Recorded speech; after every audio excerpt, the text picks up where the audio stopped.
partners in the progress and development of our great country.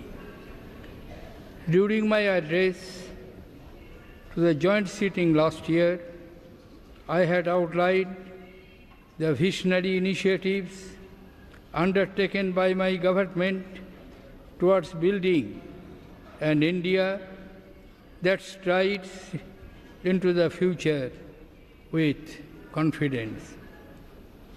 A strong and forward-looking India that places within the reach of its people the opportunities and development promised by our Constitution.